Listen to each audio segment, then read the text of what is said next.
That's what I'm talking about? Cat football? We should be doing an interview with the War Minister or a report from Grentham Downs. Even the weather would be more fucking relevant than this. Jeremy, please, just breathe. It's just something light to keep people's minds off things. Exactly, which is wrong. People's minds should be very much on things. Christ, it's so fucking hot! Please take your seats as quickly as you can. I can't do this anymore, Jenny. I've had enough. That's it. This is just... 10 seconds! Get over yourself, Jeremy. Why don't you stop feeling sorry for yourself for 5, 4, 3... Welcome back to the National Nightly News with me, your host, Jeremy Donaldson. Later, we'll be talking to the captain of the Territory's first cat football team, Professor Pumpkin. But first, I'm joined by 3 guests with some balmy bodily behaviours. Joining me is a woman who's been hiccuping for over 9 months. Isn't that right, Miss Piercy? Yes, that's right. Yes. Tell us, what brought all this on? Well, it's all a bit of a blur, Jeremy, to be totally frank with you. So I was watching your show and I remember seeing the news about the election and it hasn't stopped since. Fascinating stuff. Also here is Frankie Steampipe. Perhaps you could explain to us exactly what your physiological foreboil is. I'm here to say it's high time people like me were respected. We're constantly overlooked in the workplace, we're whispered about on buses, and we're asked politely to leave children's birthday parties. And it's disgusting.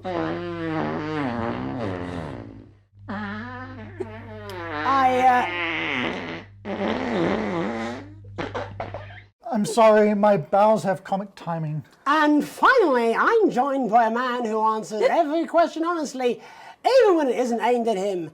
How do you cope with that, Mr. Truman? With a combination of booze, self-hatred, and hardcore pornography. Is that right? Not according to my therapist. Well, in that case, let's speak to Rose. Tell me, how does the hiccuping impact you? I get shushed a lot, which is hard. At work, they've asked me to stop answering the phones. It's really affected my confidence. Well, I find it really fucking irritating.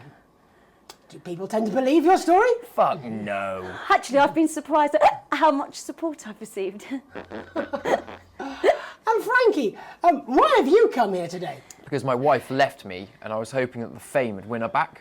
We've started a group for people with ailments deemed broadly comical by society. It's called Take Us Seriously. That's right.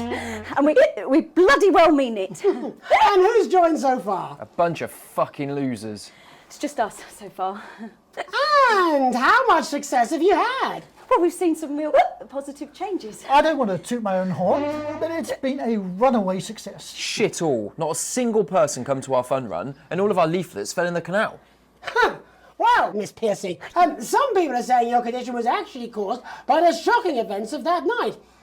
What do you think? Come now, Mr. Donaldson, that's absolute rubbish. What'd it be like to have a pair of tits? Could you? I'm sorry, it's very hot.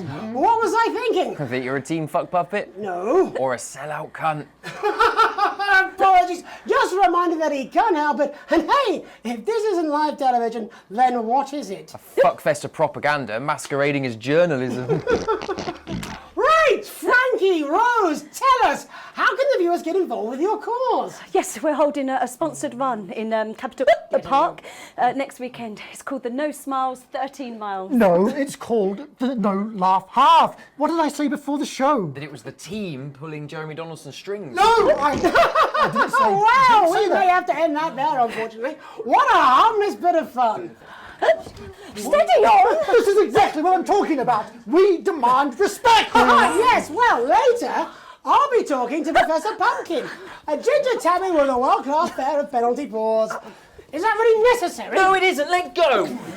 Not you. Unhand him at once! Enough! That's enough! Enough! What are you doing? Try not to piss myself. Alex, cut... Don't you dare! Don't you fucking dare cut to the ads before I tell you to. Now, you in the broadcast centre, Bozeman's little scapegoat, you listen to me. You cut to the ads before I tell you to, and I will kill every single person in this studio. Jeremy, think about what I am thinking about what I'm doing. I've been thinking about it for a long time. We all should be. Christ, it's so fucking hot in here. Do you remember when we used to do the real news? Before it was all lottery winners and bloody cat football? We are on the brinks of a siege the likes of which the world hasn't seen in hundreds of years. The enemy is at the gates and I'm stuck here talking to these three fucking idiots. I think my hiccups have stopped. You three, get the fuck out of my studio. Go on, now, go, before I change my mind. Jenny, lock the doors. Lock the doors. Yes, Jeremy. Now. Good. Yes. Now. Right then. You in the broadcast centre. Alex, you listen to me. You pay attention. Now, I'm sure you've already loaded up exactly what you're going to play in the commercial, but today is going to be a little bit different. Look to your right. Yes, really. Look to your right. There is a VHS tape, and I want you to load it into one of the machines, and when I say so, and not before, you play it. You've got about 15 seconds, so I wouldn't waste any time. Now, all cameras, all of you, on me. When we come back, we're going to do the fucking news. And because every single thing that comes out of this studio is either one-sided or banal, we're going to show the other side for a bit. For a bit of fucking balance, like the good old days. Alex, play the fucking tape. Now, I don't want to hurt any of you. But if I see anything I don't like, I will not hesitate to start by killing this man. Now, reset the system for the third segment. I imagine the ratings are going to be through the roof.